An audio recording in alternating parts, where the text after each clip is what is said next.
Hello everyone, एक बार फिर से स्वागत है आप सबका आपके अपने यूट्यूब चैनल नर्सिंग पाठशाला में। जैसा कि आप सभी जानते हैं, अपन सीपीआर के बारे में डिस्कस कर रहे थे। सीपीआर के बारे में अपन ने देखा कि इसके इंडिकेशन कौन से हैं, असेसमेंट अपन कैसे करते हैं, कौन से विक्टिम है जिनको अपन सीपीआर प्रोवाइड करते हैं, और उसके बाद में अपन ने देखा था कि असेसमेंट के बाद में अपन किस तरह से मैनेजियल सिक्वेंशियल है उसको फॉलो करते हैं। अगर आपने पहली क्लास नहीं देखी है तो आप पहली क्लास पर ज़रूर विजिट करें, और विजिट करने के लिए आपको डिस्क्रिप्शन बॉक्स में पहली क्लास का लिंक मिल जाएगा, वहाँ से आप विजिट कर सकते हो।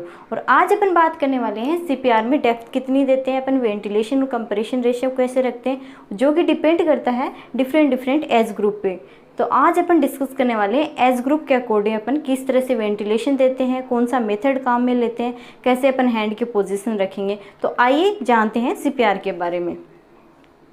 तो सीपीआर के बारे में सबसे पहले अपन ने विक्टिम है उसको अपने यहाँ पे आइडेंटिफाई कर लिया है। विक्टिम को रिक्वायरमेंट है सीपीआर की, ये सब अपने आइडेंटिफाई कर लिया है। उसके बाद में अपन क्या सबसे पहले अपनी एक्शन क्या रहेगी, वहाँ पे अपन सुपाइन पोजीशन जो है वो क्लाइंट को प्रोवाइड करेंगे।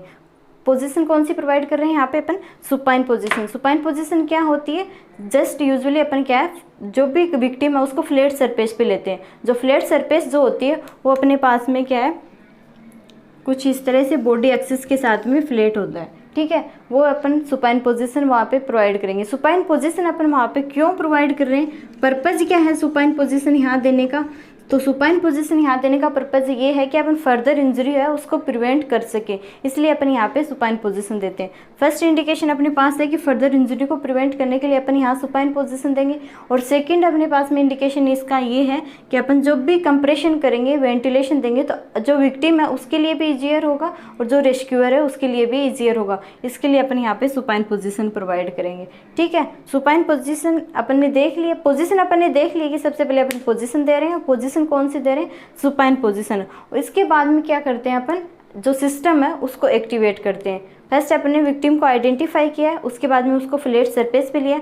अब उसके बाद में अपन क्या कर रहे हैं, जो भी सिस्टम है उसको एक्टिवेट करते हैं। और जो सिस्टम को एक्टिवेट करते हैं वो डिपेंड करता है एज ग्रुप के अकॉर्डिंग, कि अपने पास में जो विक्टिम है वो कौन से एज का है, विक्टिम चाइल्ड है, एडल्ट है या फिर इन्फेंट है। तो जैसा कि अपन ने पिछली क्लास में डिस्कस किया था कि सीपीआर के लिए थोड़ा सा एज ग्रुप है वो थोड़ा डिफरेंट होता है। डिफरेंट क्या होता है, एक बार मैं फिर से बता देती हूँ।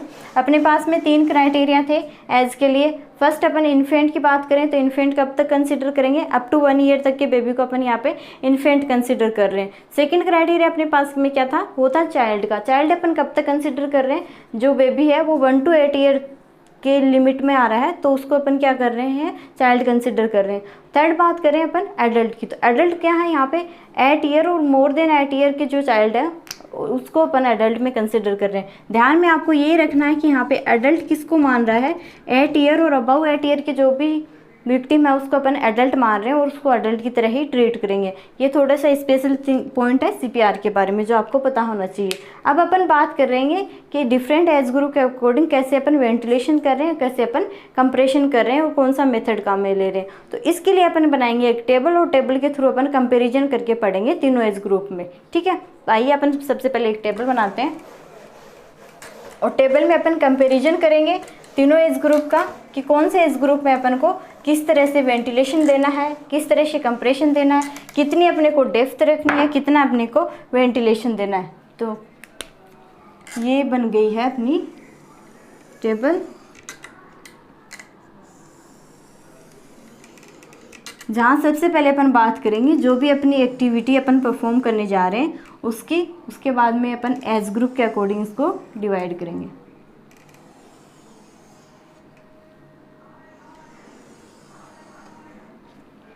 तो यहाँ अपन मेंशन करेंगे जो भी एक्टिविटी या जो भी मेजर्स अपन काम में ले रहे हैं वो। यहाँ अपन बात करेंगे एज ग्रुप की, कि एज ग्रुप कौन सा लेंगे। तो सबसे पहले अपन क्या ले रहे हैं, एडल्ट ले रहे हैं, उसके बाद में चाइल्ड,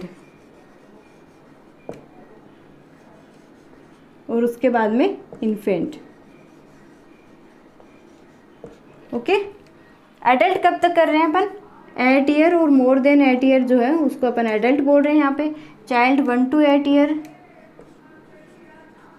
और इन्फेंट क्या है, अप टू 1 ईयर, ठीक है। इस तरह से अपन ने एक टेबल बना लिया। अब अपन डिस्कस करेंगे कि किस किस एज ग्रुप में अपन किस तरह से केयर प्रोवाइड करते हैं। ओके। तो सबसे पहले अपन बात करेंगे इमरजेंसी सिस्टम को एक्टिवेट करने के बारे में। सबसे पहले अपन बात करने वाले हैं इमरजेंसी जो सिस्टम है उसको एक्टिवेट करने के बारे में। मैं यहाँ शॉर्ट में लिख रही हूँ, इमरजेंसी सिस्टम है उसको activate, emergency management system, EMS का मतलब है इमरजेंसी मैनेजमेंट सिस्टम। अगर अपने पास में क्लाइंट जो है, विक्टिम जो है वो अडल्ट है, तो उस कंडीशन में अपन क्या करेंगे, सबसे पहले क्या है, जैसे अपने को लगा कि CPR की यहाँ पे रिक्वायरमेंट है, तो सबसे पहले अपन क्या है, EMS है उसको एक्टिवेट करेंगे। EMS का मतलब क्या है, इमरजेंसी मैनेजमेंट सिस्टम। बट अगर अपने पास में विक्टिम चाइल्ड है या फिर इन्फेंट है, तो उस कंडीशन में अपना ये क्राइटेरिया नहीं रहेगा कि अपन जस्ट EMS को एक्टिवेट करेंगे। वहाँ अपन क्या करेंगे, फर्स्ट 5 साइकिल CPR के प्रोवाइड करेंगे और उसके बाद में EMS को एक्टिवेट करेंगे। क्या करेंगे अपन, first given to the 5 cycle of the CPR and then after activation of the emergency management system। Same as infant में भी अपन ऐसा ही फॉलो कर रहे हैं, पहले अपन 5 साइकिल CPR के प्रोवाइड करेंगे और उसके बाद में इमरजेंसी सिस्टम है उसको एक्टिवेट करेंगे। इमरजेंसी सिस्टम है जो अलग अलग है, जो हॉस्पिटल है उसके प्रोटोकॉल्स के अकॉर्डिंग अलग अलग होता है। जैसे अपन इमरजेंसी सिस्टम को एक्टिवेट करेंगे, अपने पास में एक्स्ट्रा हेल्प के लिए जो रेस्क्यू टीम है वो अवेलेबल होगी।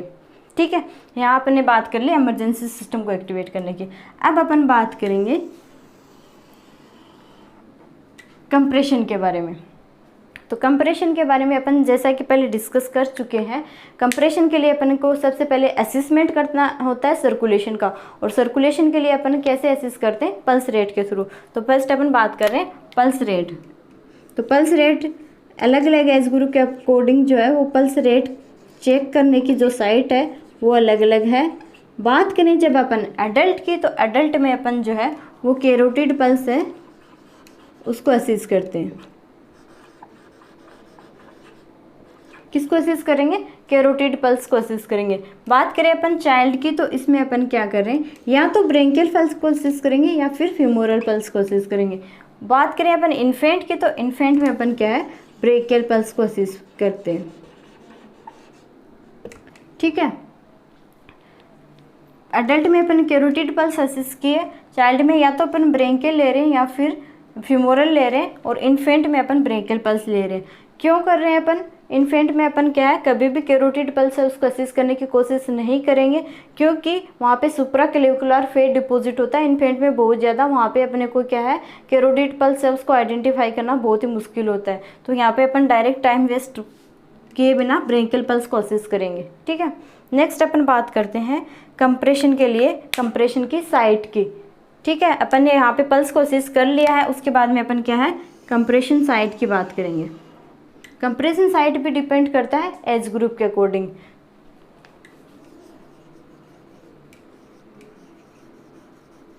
एज ग्रुप के अकॉर्डिंग क्या है, कंप्रेशन साइट भी अलग अलग है। तो बात करें जब अपन एडल्ट विक्टिम है अपने पास में, तो अपन क्या है, कंप्रेस कहाँ पे करेंगे, between the nipple line.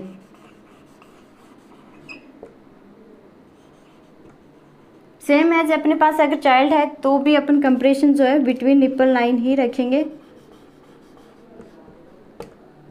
But change कहाँ पे है, इन्फेंट में। इन्फेंट में अपन क्या है, बिलो द निप्पल लाइन क्या है, कंप्रेशन साइट रखते हैं।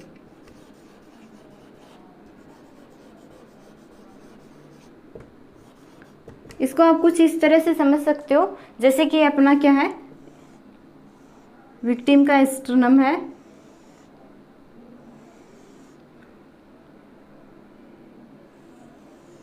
ये विक्टिम के लंग्स हैं। तो अगर अपने पास में क्या है, एडल्ट क्लाइंट है, तो उस कंडीशन में अपन क्या कर रहे हैं, अगर अपने पास में एडल्ट क्लाइंट है तो उस कंडीशन में अपन कंप्रेशन कहाँ करें, between the nipple line, between the nipple line. यहाँ पे मैं थोड़ा सा डिनोट कर रही हूँ निप्पल साइड को। तो अपन क्या है, जस्ट यहाँ पे लगभग अपने हार्ट की सिचुएशन होती है और यहाँ पे अपन क्या है, कंप्रेशन करते हैं। दूसरे मेन में आप ऐसे समझ सकते हो कि हाफ ऑफ द स्टर्नम, ये अपना क्या है, स्टर्नम है, हाफ ऑफ द स्टर्नम क्या अपन क्या कर रहे हैं, यहाँ पे कंप्रेस कर रहे हैं। बट इन्फेंट में जो क्या है, जो हार्ट के लोकेशन है वो लिटिल बिट बिलो सिचुएटेड होता है। इस वजह से अपन क्या है कि लोअर 1/3 ऑफ द स्टर्नम कहाँ पे कंप्रेस करेंगे, lower 1/3 of the sternum upon compress करेंगे। और यहाँ पे क्या कर रहे हैं अपन, हाफ ऑफ द स्टर्नम पे क्या कर रहे हैं, कंप्रेस कर रहे हैं। अब ऐसा नहीं कि आप वहाँ पे इंस्टेप लोगे और उसका मेजरमेंट करोगे, ऐसा बिल्कुल नहीं करना आपको। जस्ट अपने को अप्रोक्सीमेट देखना है और उसके अकॉर्डिंग अपने को क्या है, डिसीजन लेना है। इन स्टेप से नापने मत लग जाना आप। नेक्स्ट अपन बात करते हैं, ये अपन हो गई कंप्रेशन साइट की। साइट अपन ने देख लिया, अब अपन क्या करेंगे, अब डिस्कस करेंगे कि जो हैंड है उसकी लोकेशन किस तरह से रखेंगे, जो हैंड है वो किस तरह से अपन साइट पे रखेंगे। तो बात करें जब हैंड की, तो हैंड साइट की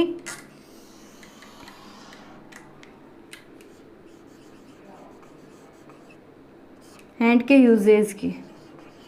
तो अगर अपने पास में एक विक्टिम जो है वो अडल्ट है तो उस कंडीशन में अपन क्या है, बोथ हैंड यूज़ में लेंगे।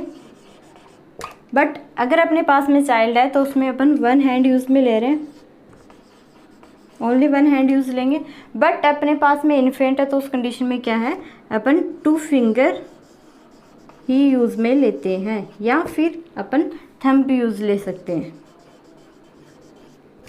और 2 फिंगर जो है वो भी स्पेसिफिक है, या मिडिल फिंगर और इंडेक्स फिंगर ही अपन यूज़ में लेते हैं यूजुअली। कौन सी, या तो इंडेक्स और मिडिल फिंगर, ठीक है, ये दोनों फिंगर है, उससे अपन क्या है, कंप्रेस करेंगे। अब बात करें एडल्ट में अपन बोथ हैंड यूज़ करने की, तो बोथ हैंड कैसे यूज़ करते हैं। बोथ हैंड ऐसा नहीं है कि अपन दोनों हाथ को एक साथ में विक्टिम के चेस्ट पर रखेंगे और उसको कंप्रेस करेंगे। इसके लिए भी एक स्पेसिफिक जो है लोकेशन होती है हैंड को रखने की, वो मैं आपको बता देती हूँ। फर्स्ट आपको फर्स्ट हैंड रखना है और सेकंड हैंड फर्स्ट हैंड के ऊपर रखना। I think it is visible for you. और जो सेकंड हैंड है उससे फर्स्ट हैंड की जो पाम है उसको कंप्रेस करना है। तो इससे क्या होगा, जो आपका फर्स्ट हैंड है उसका प्रेशर कहाँ लगेगा, जो विक्टिम है उसके चेस्ट पे लगेगा। दोनों हाथों से इस तरह से आपको नहीं दबाना है। करना क्या है आपको, फर्स्ट हैंड है वो इस तरह से रखना है, सेकंड हैंड फर्स्ट हैंड के ऊपर रखना है, दोनों फिंगर है हैंड के उनको इंटरलॉक करना है। और उसके बाद में क्या है, फर्स्ट हैंड का प्रेशर आपकी क्या है, सेकंड हैंड के पाम पे लगना चाहिए। और जो बिलो जो है पार्ट है वो आपको स्टर्नम पे रखना है और उसको प्रेस करना है, ठीक है। सेकंड बात कर रहे हैं अपन चाइल्ड की। चाइल्ड में अपन क्या है, सिर्फ एक ही हाथ को काम में लेते हैं, एक ही हाथ की जो पाम होती है उससे क्या है, प्रेस करते हैं चेस्ट को। बात करें इन्फेंट की, तो इसमें आपको 2 फिंगर ही यूज़ करनी है, मिडिल फिंगर और इंडेक्स फिंगर, दोनों फिंगर से अपन क्या है, प्रेस करेंगे। अगर अपन इन्फेंट या चाइल्ड में दोनों हाथ को यूज़ क्यों नहीं कर रहे हैं, क्योंकि जो भी रेस्क्यूअर है वो है एडल्ट है। यहाँ पे जो रेस्क्यू करने वाला है वो एडल्ट है। ऐसा तो है नहीं कि कोई चाइल्ड या इन्फेंट दूसरे को रेस्क्यू कर सकता है। यहाँ पे क्या है, रेस्क्यूअर हमेशा एडल्ट ही रहेगा। और एडल्ट अगर अपना दोनों हैंड का प्रेशर चाइल्ड पे लगाएगा तो वहाँ पे चांसेस रहेंगे रिब्स फ्रैक्चर होने के या फिर ऑर्गन डैमेज होने के। तो अपने को ऐसा कुछ नहीं करना है, अपने को सिर्फ एक हैंड से और जो मिनिमाइज प्रेशर है वो वहाँ पे अप्लाई करना है, ताकि अपन फर्दर इंजरी को प्रिवेंट कर सकें या फर्दर डैमेज नहीं कर सकें। नेक्स्ट अपने पास में क्या रहेगा, वो रहेगा रेशियो के बारे में। हैंड की लोकेशन अपन ने देखी है, पल्स असेसमेंट अपन ने देख लिया, हैंड की लोकेशन अपन ने देख ली है, हैंड कहाँ पे प्लेस करने अपन ने, वो सब अपन ने बात कर ली है। अब अपन बात करेंगे कंप्रेशन कितना करेंगे, कंप्रेशन रेट के बारे में। तो कंप्रेशन कितना करना है आपको, एटलीस्ट 100 टाइम कंप्रेस करना है आपको। चाहे कोई भी एज ग्रुप हो, आपको एटलीस्ट 100 टाइम तो कंप्रेस करना ही है। एलोबरेट आप कर सकते हो, वो आप पे डिपेंड कर रहा है, बट एटलीस्ट आपको 100 कंप्रेशन तो प्रोवाइड ही करने पड़ेंगे, चाहे आपके पास में एडल्ट हो, चाहे आपके पास में चाइल्ड हो या फिर इन्फेंट हो। तो बात कर रहे हैं अपन कंप्रेशन की। तो आपके पास में कंप्रेशन कितना देना है, आपको 100 कंप्रेशर पर मिनट प्रोवाइड करना है, चाहे आपके पास में किसी भी तरह का क्लाइंट हो। आप इसको एक्सटेंड कर सकते हो, आप 110 दे सकते हो, 120 दे सकते हो, 140 दे सकते हो, बट आप 100 से बिलो कंप्रेशन यहाँ नहीं करोगे, ठीक है। नेक्स्ट अपन बात कर रहे हैं, वो करें कंप्रेशन डेप्थ की। कंप्रेशन डेप्थ भी डिपेंड कर रहा है यहाँ पे एज ग्रुप पे। डेप्थ का मतलब क्या है, डेप्थ मतलब जब अपन स्टर्नम में उसको प्रेस करेंगे तो कितना वो डीपली जाना चाहिए, वो है यहाँ पे कंप्रेशन डेप्थ, जो भी एज ग्रुप पे डिपेंड करती है। फर्स्ट अपन एडल्ट की बात करें तो अपन क्या है 2 इंच क्या है डेप्थ रखेंगे, जब भी अपन स्टर्नम को प्रेस करेंगे तो 2 इंच अपन क्या है डेप्थ करेंगे, या फिर सेंटीमीटर में बात करें तो अपन 5 to 6 सेंटीमीटर क्या है वहाँ पे डेप्थ रखेंगे। बात करें अपन चाइल्ड की तो यहाँ पे 1.5 इंच कंप्रेशन डेप्थ रखते हैं। बात करें सेंटीमीटर में तो 4 to 5 सेंटीमीटर, और इन्फेंट में अपन कितनी डेप्थ रखेंगे, ओनली 1 इंच, और सेंटीमीटर में 2 to 3 सेंटीमीटर। ठीक है, कंप्रेशन डेप्थ है वो अपन एडल्ट में 2 इंच रख रहे हैं, चाइल्ड में 1.5 इंच और इन्फेंट में 1 इंच रख रहे हैं। ठीक है, कंप्रेशन जैसे अपन कर रहे हैं अपने को क्या ध्यान में रखना है, कंप्रेशन करते टाइम में अपन ये ध्यान में रखेंगे चेस्ट है वो रिकॉइल होना चाहिए। कंप्रेशन करने के बाद में चेस्ट है वो रिकॉइल होना चाहिए। रिकॉइल होने का मतलब क्या है, वापस ऊपर उठना चाहिए, दोबारा से अपन कंप्रेस करें तो वापस नीचे जाना चाहिए। रिकॉइलिंग के लिए अपन थोड़ा सा यहाँ पे टाइम अलाउ करेंगे रिकॉइल होने के लिए। ठीक है, ये अपन ने कंप्रेशन के बारे में डिस्कस कर लिया। अब अपन बात करेंगे वेंटिलेशन के बारे में कि वेंटिलेशन कितना देंगे।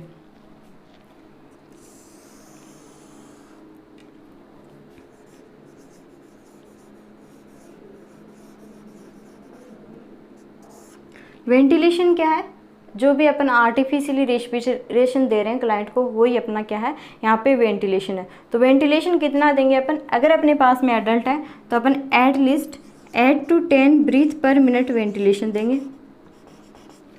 अगर अपने पास में चाइल्ड है तो अपन 16 to 20 breath per minute ventilation देंगे, और अगर अपने पास में इन्फेंट है तो उस कंडीशन में अपन क्या है 16 to 20 breath per minute ventilation देंगे। ठीक है, अगर एडल्ट है तो 8 to 10 ब्रीथ पर मिनट अपन वेंटिलेशन दे रहे हैं। अगर अपने पास में चाइल्ड है तो 16 to 20 ब्रीथ पर मिनट दे रहे हैं। अगर अपने पास में इन्फेंट है तो 16 to 20 ब्रीथ पर मिनट अपन वेंटिलेट कर रहे हैं क्लाइंट को। नेक्स्ट अपन बात करते हैं कि ड्यूरेशन कितनी रखते हैं। ड्यूरेशन किसकी बात कर रहे हैं, रेस्पिरेटरी ड्यूरेशन की बात कर रहे हैं यहाँ पे कि रेस्पिरेशन देते टाइम अपन रेस्पिरेशन की ड्यूरेशन कितनी रखते हैं। रेस्पिरेशन ड्यूरेशन का मतलब है कि कितनी देर बाद में अपन क्या है रेस्पिरेशन है उसको रिपीट करेंगे। तो अगर अपन बात करें एडल्ट में तो अपन 6 to 8 सेकंड बाद में दोबारा से वेंटिलेशन करेंगे। एक बार वेंटिलेशन कर दिया अपन ने माउथ टू माउथ या एम्बू बैग जो भी अपने पास में अवेलेबल है, उसके बाद में सेकेंड टाइम अपन कब कर रहे हैं, एटलीस्ट 6 से 8 सेकंड बाद में अपन को दोबारा से उसको क्या है वेंटिलेट करना है। बट चाइल्ड में अपन क्या कर रहे हैं 3 to 4 second, same as infant में भी 3 to 4 सेकंड बाद में दोबारा से क्या है यहाँ पे वेंटिलेशन कर रहे हैं। ये वेरीज किस लिए हो रहा है, क्योंकि यहाँ पे एडल्ट में अपन ने देखा कि अपन ब्रीथ कितना दे रहे हैं 1 मिनट में, 8 to 10 ब्रीथ दे रहे हैं 1 मिनट में। बट चाइल्ड में अपन कितना दे रहे हैं 16 to 20 ब्रीथ अपन दे रहे हैं। किस तरह से करेंगे अपन, दोनों के अपन लोअर रेंज लेके समझते हैं। अगर अपने पास में एडल्ट है और अपन 6 सेकंड के बाद में एक ब्रीथ जो है वो दे रहे हैं, क्लाइंट क्या है अपने पास में एडल्ट है और ब्रीथ कितनी देर बाद में दे रहे हैं, यहाँ पे अपन 6 सेकंड बाद में ब्रीथ दे रहे हैं। कितनी दे रहे हैं, 1 दे रहे हैं। तो एक बार 1 मिनट में अपने पास में कितनी सेकंड हो रही है होती है, वो होती हैं 60 सेकंड। तो 60 सेकंड इसका निकालें अपन तो एटलीस्ट अपने पास कितना आएगा 10 ब्रीथ, मीन्स 6 सेकंड बाद में अपन 1 ब्रीथ दे रहे हैं। इसको निकालने के लिए 1 सेकंड में 1/6 और अपने पास टोटल 1 मिनट में 60 सेकंड होते हैं। तो इसका कैलकुलेशन अपन निकालें तो अपने पास में अप्रोक्सीमेटली 10 ब्रीथ है वो पर मिनट यहाँ पे आ रहा है। बट अपन बात करें चाइल्ड की, तो चाइल्ड में अपन रिपीटेशन कितनी देर बाद कर रहे हैं, ब्रीथ कितनी बार दे रहे हैं, 3 सेकंड के बाद में अपन दोबारा से ब्रीथ प्रोवाइड कर रहे हैं। 3 सेकंड के बाद में अपन क्या है दोबारा से ब्रीथ दे रहे हैं। 3 सेकंड आफ्टर 1 ब्रीथ को अपन रिपीट कर रहे हैं, 1 / 1/3 और 1 मिनट में अपने पास में कितने सेकंड है 60 सेकंड है। तो ये अपने पास में आ जाएगा 20, मीन्स 1 मिनट में अपने को 20 वेंटिलेशन यहाँ पे प्रोवाइड कर रहे हैं। ठीक है, I hope you can understand it. Next अपन बात कर रहे हैं CV की। CV क्या होती है, कंप्रेशन वेंटिलेशन रेशियो जो है वो अपना यहाँ पे क्या है CV है।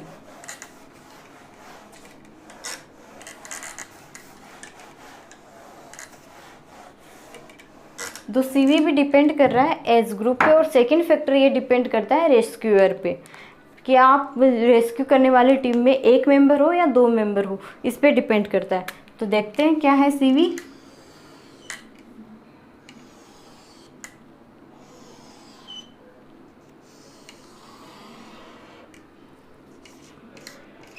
CV रेशियो, C मतलब कंप्रेशन, V मतलब वेंटिलेशन। तो यहाँ पे अपन कंप्रेशन वेंटिलेशन रेशियो देखेंगे। कंप्रेशन वेंटिलेशन रेशियो क्या होता है, 30:2, 30:2, 30:2। बट ये किस कंडीशन में है, जब रेस्क्यू करने वाला एक ही मेंबर है, वहाँ पे रेस्क्यू टीम में सिर्फ एक ही मेंबर है, वो ही तो ब्रीदिंग दे रहा है और वो ही कंप्रेशन दे रहा है। तो उस कंडीशन में अपने पास में क्या रहेगा, 30:2 क्या है यहाँ पे CV रहेगा। CV means compression ventilation ratio. But अपन बात करें कि अपने पास में रेस्क्यू करने वाले 2 मेंबर है, 2 जन है, एक वेंटिलेशन दे रहा है, दूसरा क्या कर रहा है, कंप्रेशन कर रहा है। तो उस कंडीशन में यहाँ पे अपनी फाइंडिंग चेंज होगी चाइल्ड और इन्फेंट के लिए, बट एडल्ट के लिए सेम ही रहेगा, चाहे आपके पास में एक रेस्क्यूअर हो चाहे आपके पास में 2 रेस्क्यूअर हो। यहाँ आपकी जो है वो फाइंडिंग चेंज होगी, वहाँ 15:2 होगा, यानी कि आपको 15 कंप्रेशन और 2 वेंटिलेशन वहाँ पे मेंटेन रखने हैं। ठीक है, समझ आया। अगर अपने पास में एक रेस्क्यूअर है तो अपन क्या है, तीनों इस ग्रुप में 30:2 कर रहे हैं कंप्रेशन वेंटिलेशन। बट अगर अपने पास में 2 रेस्क्यूअर है रेस्क्यू करने वाली टीम में, एक वेंटिलेशन कर रहा है दूसरा ब्रीदिंग दे रहा है, तो अपन क्या है, ये रेशियो जो है वो चाइल्ड और इन्फेंट के लिए चेंज होगा, वो क्या होगा, 15:2 हो जाएगा यहाँ पे। ठीक है, समझ में आया। जितना समझाया वो समझ में आ रहा है आई थिंक। आपको नहीं आया तो आप कमेंट बॉक्स में कमेंट कर सकते हो, या फिर आप व्हाट्सएप नंबर पे अपनी क्वेरी सेंड कर सकते हो। एज सुन एज पॉसिबल हम आपकी क्वेरी का रिस्पॉन्स देने की कोशिश करेंगे। अब अपन बात करते हैं एक स्पेसिफिक सीक्वेंस की। सीक्वेंस क्या है, अपन के कुछ की पॉइंट्स हैं उसके बारे में अपन डिस्कस करेंगे। अभी अपन ने देखा कि अपने पास में रेस्क्यूअर 2 हैं, तो उस कंडीशन में अपन क्या है, चाइल्ड को वेंटिलेशन दे रहे हैं या इन्फेंट को वेंटिलेशन दे रहे हैं, तो 15:2 जो है वो वेंटिलेशन कर रहे हैं। यहाँ पे अपने को पूछा जा सकता है कि जो 2 रेस्क्यूअर टीम है वो पोजीशन कब चेंज करेगी। तो पोजीशन चेंज कब करेगी, 2 रेस्क्यूअर अपने पास में है तो 2 मिनट बाद में क्या वो पोजीशन चेंज करेंगे। तो रेस्क्यू जो टीम है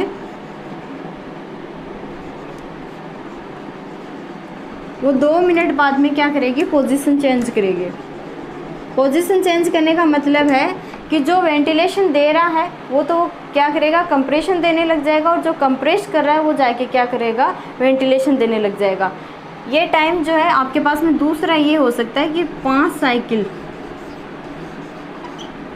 साइकिल कंप्लीट होगी। एक साइकिल में अपन ने बात की कि 30:2 है एक साइकिल, तो पोजीशन कब चेंज करेंगे, 5 साइकिल देने के बाद में पोजीशन चेंज करेंगे। या तो 2 मिनट बाद में आप पोजीशन चेंज करोगे रेस्क्यूअर के, या फिर 5 साइकिल देने के बाद में अपन पोजीशन चेंज करेंगे। दूसरी बात है, जब भी अपन क्लाइंट को असिस्ट कर रहे हैं ड्यूरिंग CPR दे रहे हैं, तो अपने को क्या है, ये भी डिटरमाइन करना होता है कि अपना जो CPR है वो इफेक्टिवली हो रहा है या नहीं हो रहा। तो इसके लिए अपन क्या कर रहे हैं, फ्रीक्वेंटली क्या है, वाइटल असेसमेंट करेंगे। और वाइटल असेसमेंट करने की जो ड्यूरेशन होती है वो 2 मिनट होती है, यानी कि 2 मिनट बाद में अपन दोबारा से क्या है, पल्स को असेस करेंगे, रेस्पिरेशन को असेस करेंगे। कितनी देर बाद में कर रहे हैं, 2 मिनट बाद में कर रहे हैं। यहाँ 2 मिनट 2 चीज़ों के लिए अपन ने बताई, एक तो रेस्क्यू टीम जो मेंबर है वो क्या है, पोजीशन चेंज करेंगे 2 मिनट बाद में, और दूसरा 2 मिनट बाद में अपन दोबारा से क्या है, उसके वाइटल्स चेक कर रहे हैं। वाइटल्स में क्या चेक कर रहे हैं अपन, पल्स को चेक करेंगे और रेस्पिरेशन को, सिर्फ अपन पल्स और रेस्पिरेशन को चेक कर रहे हैं यहाँ पे 2 मिनट बाद में। लेकिन आपको ध्यान में ये रखना है कि आपको जो वाइटल चेक करने हैं वो दोबारा से सिर्फ 5 सेकंड के अंदर ही करने हैं। 5 सेकंड से ज़्यादा अपन क्या है, जो CPR है उसको पॉज नहीं करेंगे। ज़्यादा से ज़्यादा अपन 5 सेकंड रुक सकते हैं, पर 5 सेकंड से ज़्यादा अपन क्या है, CPR है उसको पॉज नहीं करेंगे। आई होप कि आपको क्लास पसंद आई है। अगर आपको क्लास पसंद आई है तो क्लास को लाइक करें, हमारे वीडियो को ज़्यादा से ज़्यादा शेयर करें। अगर आप हमारे चैनल पर नए हो तो चैनल को सब्सक्राइब ज़रूर करें। Thank you for watching.